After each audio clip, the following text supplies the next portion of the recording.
Today, in the new crypto wars, governments learn absolutely nothing from the failures of the copyright industry, but insist on the possibility of legislating a golden unlocking key. Your host is Rick Vinger, and this is Liberties Report. This report is presented by Private Internet Access. Good evening and welcome to Liberties Report Week 6, 2015. The United States and their surveillance agencies, not just in the US but worldwide, keep hammering at encryption and people's ability to hide their correspondence. Now, this isn't really possible, to be honest, but reality has never prevented politicians from making actual law.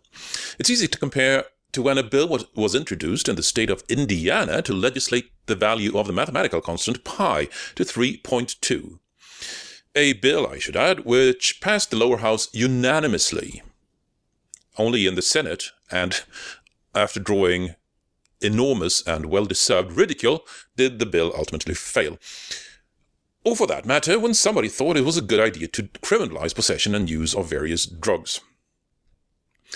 That's why it's all the more alarming that various political leaders will be meeting in a so-called informal meeting at the Global Security Summit in the US on February 18, which means that decisions are made in practice, but no records are kept, and where these leaders decide on the low reasons and the actual direction they will be pushing things in. We need to quote a guy named Bob Litt here from the US, who's something Office of Director of something of National Intelligence. Note that, National Intelligence. Quote, "I'm not a cryptographer, but I am an optimist. I believe that if our businesses and academics put their mind to it, they will find a solution that does not compromise the integrity of encryption technology, but that enables both encryption to protect privacy and decryption under lawful authority to protect national security." End quote. This goes to show again how intelligence can be an absolute contradiction in terms, all on its own.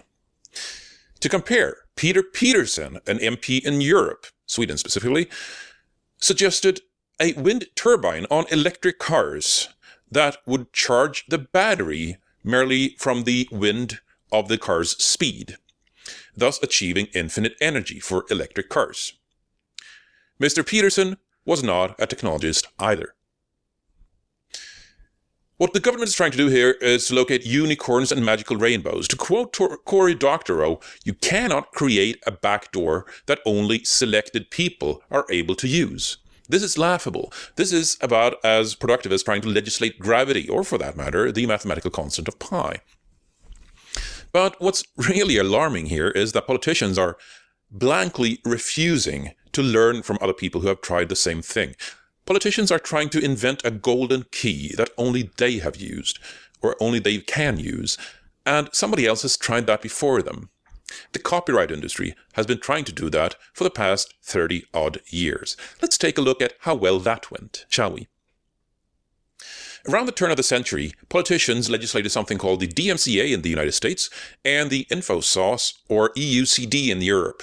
What that meant was that you were legally forbidden from trying to circumvent an anti-copying device, whatever that meant. In practice, it meant that certain numbers became illegal, with all the weird and absurd consequences of that. Because if you quoted an encryption key or decryption key, then that was suddenly illegal, which didn't hold up in court in any way, shape, or form. Let's take a brief look at history here.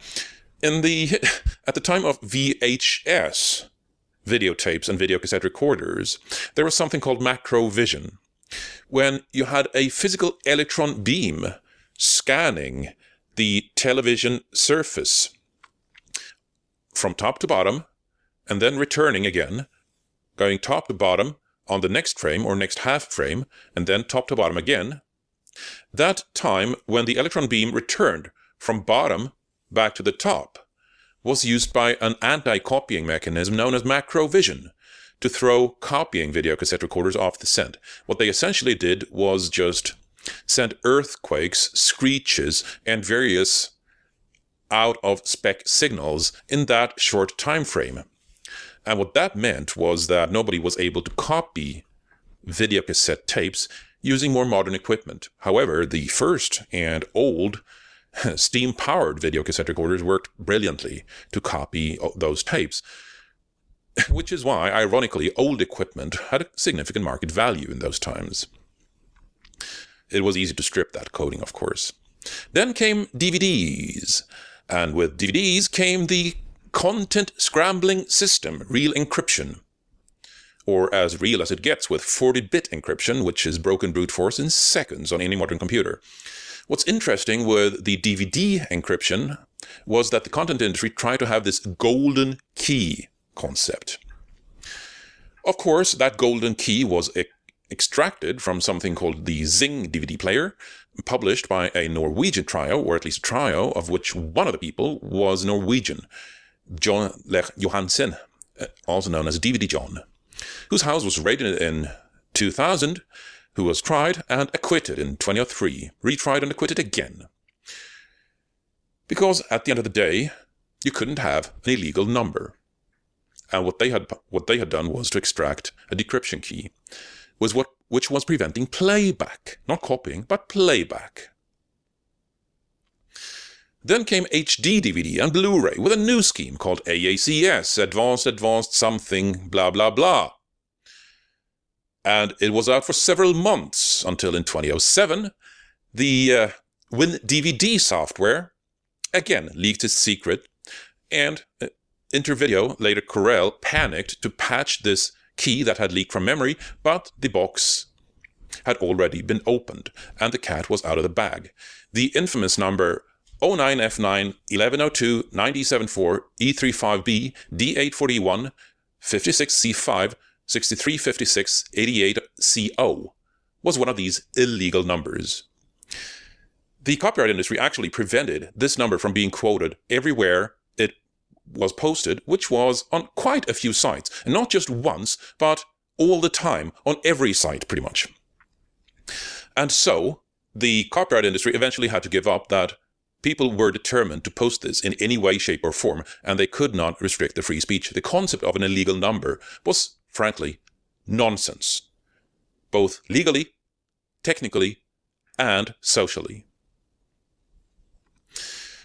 Then, after this fiasco in 2007, came a new encryption scheme. Again, the copyright industry hadn't learned anything. This time it was called HDCP, and it was the encryption used in HDMI cables. In 2010, the master key was cracked for that piece. Again, this time it was a huge 40 by 40 matrix of 56-bit numbers, far beyond what you could possibly read on screen. But even such a complex matrix leaked. You know, it only takes one person out of 7 billion, to let the cat out of the bag. And after that, there's no going back. Once the key is known, that's it. And the government officials have learned absolutely nothing from the abject, spectacular, and expensive public failures of the copyright industry in trying to create this kind of golden key that the government officials are now advocating. You just cannot create a backdoor of this magnitude that enables governments to eavesdrop on any communications. It is the equivalent of a copyright industry golden key, and it does not work. For a number of good reasons, and if you don't trust the logical and social reasons, then just look at history and see how well this has gone in the past. Hint, not at all.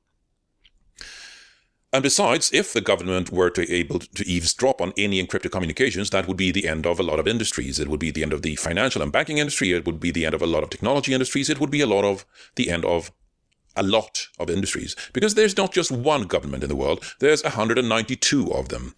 And if the Chinese government was able to eavesdrop on any communications, well, you don't think it's just the US government who has this fantasy of a golden key, do you?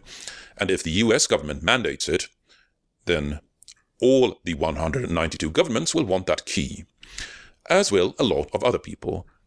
It will not work. There's no such thing as an illegal number that only US citizens are able to know about. Or Swedish citizens, or German citizens, you get the picture. So, in closing, governments are again determined to put an end to encryption for the masses. This has happened before. The concept of a golden key was up with the so-called Clipper chip before the turn of the century, where governments actually tried to mandate a decryption key in hardware, in most consumer hardware. That failed spectacularly when Phil Zimmermann and PGP went mainstream. We need to be vigilant, again, in preserving encryption for the masses. I'm Rick Falkfinger, and this is Liberties Report. Visit our sponsor, Private Internet Access. Good night. This report is presented by Private Internet Access. Liberties Report is produced using exclusively free software.